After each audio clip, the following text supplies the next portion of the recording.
Hello, my name is Benjamin Hart. I'm an American attorney and the managing director of Integrity Legal here in Bangkok, Thailand. As the title of this video suggests, we're posing the question, can you live in Thailand for $800 a month? Well, I thought of making this video after reading a recent comment on one of our prior videos, quoting directly. I figured this out. I turned 50 this year and could be the guy you described, but instead I drive a school bus 9 months per year and enjoy a 2 to 3 month holiday in Southeast Asia. Too many YouTube videos say you can live in Asia for $800 per month. Not so fast, LOL. Yeah, a couple of things going on here. First thing I would say is to quote Chris Rock from a stand-up special he did years ago, kind of showing my age here. I'm pretty sure it might have been even in the 90s. He once said, hey, you can drive a car with your feet. It doesn't make it a good idea.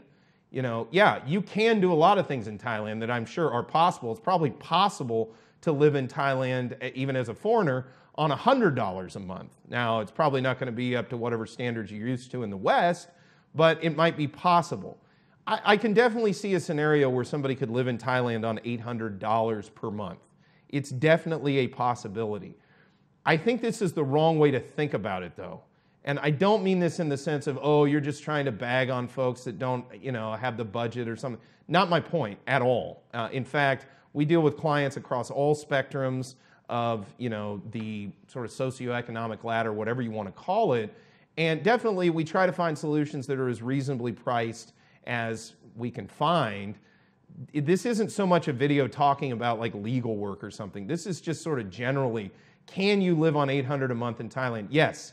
The short answer is you can, but in my experience, just from observation as a practical matter, this again is not the best way to think about it, because when you sort of set an arbitrary number and say, I'm going to stay under that, you're kind of cutting yourself off from a lot of experiences. But another thing is, boy, life tends to throw curveballs. For example, the pandemic, and more appropriately said, the response thereto, resulted in a lot of unforeseen problems for a lot of expats in Thailand. And if you had been budgeting on just a precise amount, when that set of events rose up, you could find yourself in a really bad position. Point I'm trying to make with this video, yes, it's possible to live in Thailand very, very reasonably as far as a budget goes.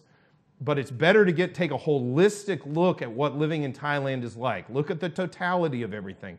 Try to figure out how often you're going to want to eat Western food. How often are you going to want that quarter pounder, which, by the way, costs 3 or 4 times more than just a standard plate of Thai food. Just off the top of my head, that sounds about right.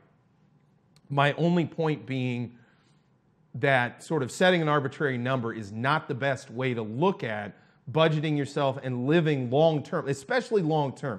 If you're looking at it from the standpoint of like a term, where it's like, I'm going to go to Thailand, I'm going to stay there for 6 months, I'm going to live on $800 a month. I see backpackers that effectively do that all the time. They set a budget, it's very reasonable. I hesitate to say low, but it's an economical budget, and they stick to it. Well, they stick to it because they're on a fixed period of time. If you're coming here to live, here long-term, I just don't think that's the right way to look at it. That's the right way to think about it.